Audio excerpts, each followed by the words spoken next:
Bom dia pessoal, tudo bem? Hoje finalmente a gente vai entrar na calorimetria, né? E a gente vai calcular as quantidades de calor que são trocadas entre substâncias, entre objetos quaisquer que estão ganhando ou perdendo calor. Então se o objeto esquenta, ele ganha calor, se ele esfria, ele perde calor. Então a gente vai determinar quanto de calor ele ganhou, quanto de calor ele perdeu. Basicamente, a gente vai trabalhar com objetos que estão trocando de temperatura, mudando de temperatura inicialmente, e depois a gente vai trabalhar com trocas de calor que envolvem mudança de fase. Porque quando você esquenta o material, ele pode aumentar a temperatura e ele pode mudar o estado físico. Então a gente vai diferenciar esses dois processos: aquecimento e resfriamento, mudança de estado físico da matéria, tá? Bom, para ficar mais fácil ver a tela dos slides, eu vou reduzir aqui a minha imagem, vou ver se fica melhor aqui no cantinho, para não atrapalhar ninguém, tá? Bom, capítulo 3 ainda, e vamos lá. Opa, é melhor do lado de cá, porque aqui eu consigo pegar a minha caneta e aí trabalhar com vocês com os slides. Vamos lá então, gente. Primeira coisa que a gente tem que saber, que existem dois tipos de calores, como eu falei para vocês. Então existe o calor que é sensível e o calor que é latente. Quando eu falo de calor sensível e calor latente, estou falando de quantidade de calor. Eu falei para vocês quando a gente estudou fluxo, que a quantidade de calor a gente vai representar pela letra Q. Eu até defini o fluxo para você, o fluxo de calor sobre o tempo. Quando eu falo calor, eu estou falando de quantidade de calor, tá? Quantidade de calor. A gente fala calor no dia a dia, tá bom? Então, o tópico 3 ele vai falar da quantidade de calor sensível e da quantidade de calor latente. Bom, quantidade de calor sensível, eu me refiro quando eu falo de aquecimento ou resfriamento. Calor sensível, eu tenho troca de temperatura. Eu só troco a temperatura. Quando eu falo de quantidade de calor latente, eu estou falando que eu vou mudar o estado físico da matéria. Então a gente vai separar em dois processos. Ah, professor, mas tem substância que vai esquentar e vai derreter, por exemplo. Então eu vou ter os dois calores relacionados. Sim, a gente vai ter situações onde a gente vai calcular mais de um calor. Mas inicialmente, para a gente aprender, a gente vai fazer cada um separadamente, tá? Então, por exemplo, o gelo derrete a 0 grau. Se eu estou trabalhando com calor sensível, eu vou falar que ele variou de menos 20 até menos 10, por exemplo, numa faixa onde ele não derrete, tá? Tá aí o gelinho. Bom, para definir quantidade de calor sensível, a gente precisa definir um primeiro parâmetro, que é o calor específico. O que é calor específico? Na verdade, quando você analisa algumas substâncias, a gente sabe que cada substância ela adquire uma temperatura maior ou menor a depender do tipo de material. Então, por exemplo, se você tem areia, a areia a gente sabe que ela esquenta e esfria mais rápido. Na praia, por exemplo, o sol está lá brilhando, a areia fica quente muito mais rápido que a água. Por que isso acontece? E à noite a água fica morna, a areia fica gelada. Por que isso acontece? Essa característica de absorver rapidamente o calor e ganhar temperatura, ou perder calor rapidamente e perder temperatura, a medida disso a gente chama de calor específico. Calor específico representa quanto de calor que uma determinada massa de uma substância precisa receber para variar 1 grau Celsius. Então, se o calor específico da areia é baixo, quer dizer que ela muda de temperatura facilmente, porque ela precisa de pouco calor para esquentar. O calor específico da água, ele já é maior. Então, quer dizer o quê? A água precisa receber 1 caloria para que 1 grama de água aumente 1 grau Celsius. Ah, professor, mas eu preciso ficar falando isso tudo? Não. É só para vocês entenderem o que é o calor específico. Mas normalmente o calor específico vai ser representado, vai ser dado para vocês, porque tem que ser testado. Cada material tem o seu. E tem material, por exemplo, sei lá, o ferro, ele esquenta mais rápido que a água. O calor específico do ferro é mais ou menos 0,1. 1 caloria por grau Celsius. Ou seja, ele precisa de 1/10 da quantidade de calor da água para esquentar. Isso quer dizer que ele esquenta bem mais rápido, certo? Então é isso. É uma medida para você caracterizar o objeto ou a substância. Ele esquenta rapidamente? Ele precisa de muito calor para esquentar? Tá? Calor específico. Bom, então basicamente, quais são os fatores que influenciam para o cálculo da quantidade de calor que a substância precisa receber? Quantidade de calor, primeiro, se eu coloco um copo d'água, vamos supor que eu quero esquentar água, um copo d'água ou uma piscina, é diferente a quantidade de calor que eu preciso? É. Quanto mais massa, maior a quantidade de calor que eu tenho que ceder. Então a massa importa. Tá aqui. Calor específico, como eu falei, é a característica de cada material. Cada material vai ter o seu calor específico, tá? E a questão tem que falar para você. E variação de temperatura é a quantidade, quanto que ele aumentou ou quanto que ele diminuiu. Se ele diminuir a temperatura, o ΔT é negativo. Então o calor negativo quer dizer que ele perdeu energia.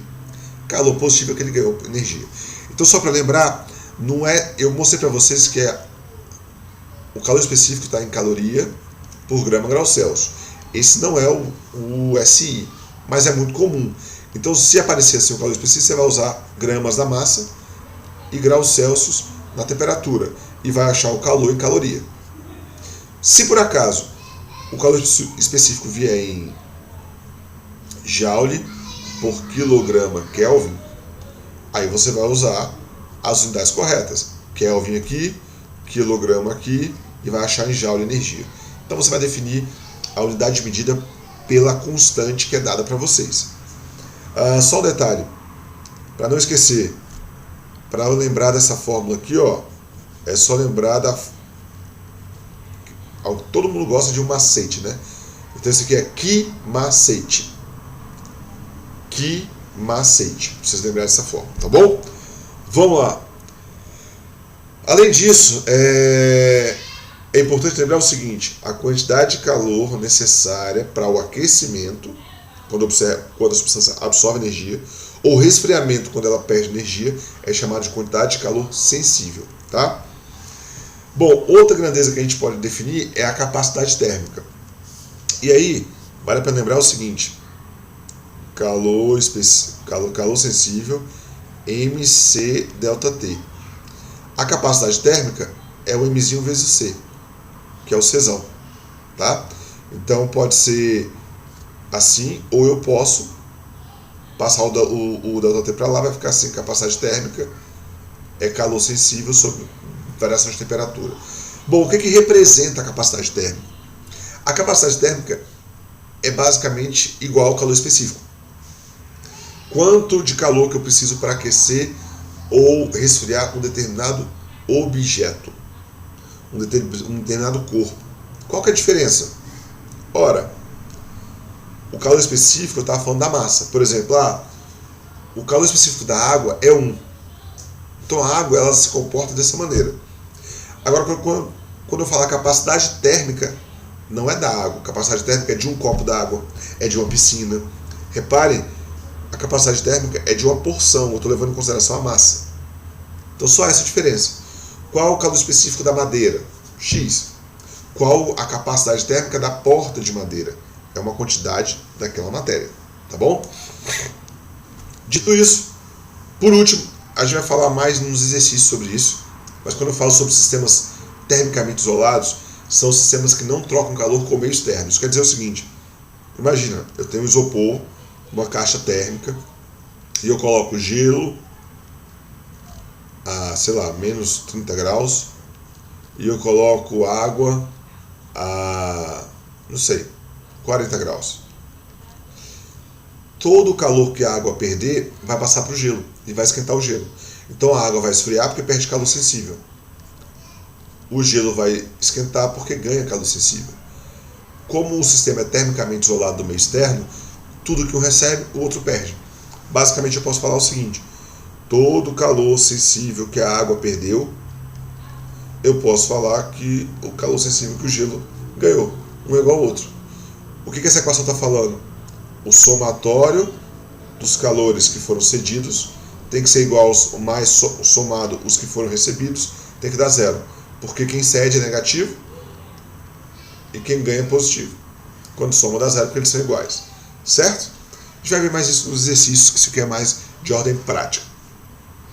Dito isso, eu gostaria de fazer um exemplo com vocês que é o exemplo da questão 2, fala assim: o gráfico ao lado representa como a temperatura varia em função do tempo de aquecimento de uma amostra de 600 gramas de uma substância. A fonte responsável pelo aquecimento fornece 800 calorias por minuto. Isso aqui, gente, da fonte é basicamente o fluxo, tá? Ele deu o fluxo da fonte, quanto de calor que passa em um minuto. Ele deu a massa da substância e no gráfico a gente tem alguns outros dados. Determine o calor específico sensível da substância e a capacidade térmica. Vamos lá. Calor específico. Quantidade de calor sensível é igual a mc delta T. Ele quer saber o calor específico. Então, vamos ver aqui no gráfico. Essa substância foi aquecida durante 10 minutos. Tá? Então eu posso lembrar do fluxo. Ó. Fluxo é calor sobre o tempo. Tempo. Se o fluxo, a questão falou que é 800 calorias, qual vai ser o calor se ele ficou 10 minutos? Então a quantidade de calor vai ser de 8.000 calorias. Então eu usei a fórmula do fluxo para saber quanto de calor chegou. Então está aqui, 8.000 calorias. A massa da substância, 600 gramas. Calor específico eu quero descobrir. Variação de temperatura em 10 minutos, ele saiu de 10 e foi para 20.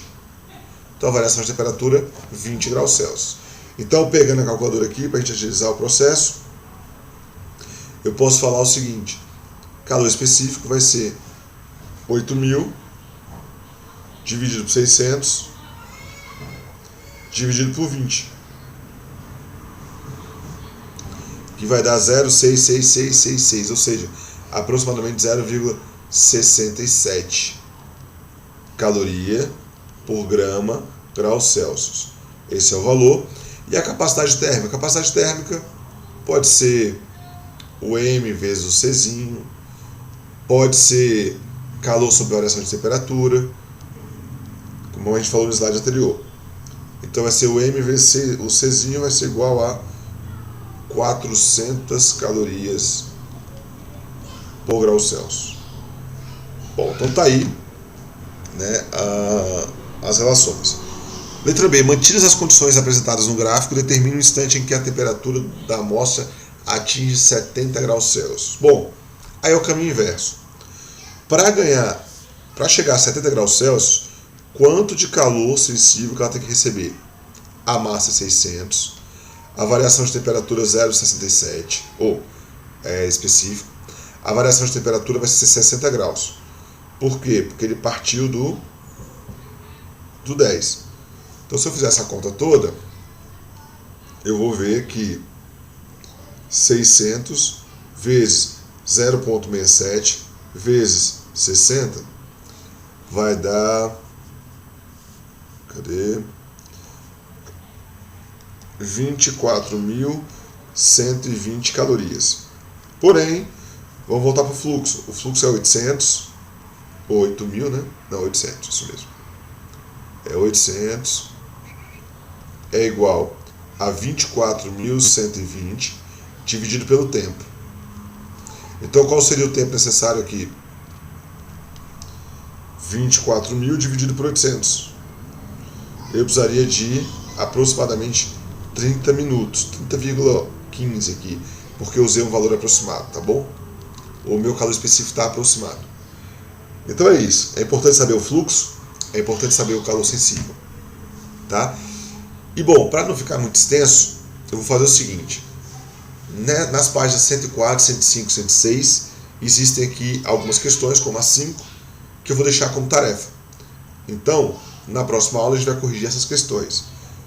SME1, capítulo 2, capítulo 3, exercícios da página 104, 105, 106, questões 1, 3, 4 e 5 também, tá? Eu vou deixar as 5 aqui, eu ia colocar como exemplo, mas acho que vale a pena vocês tentarem primeiro, tá bom, gente?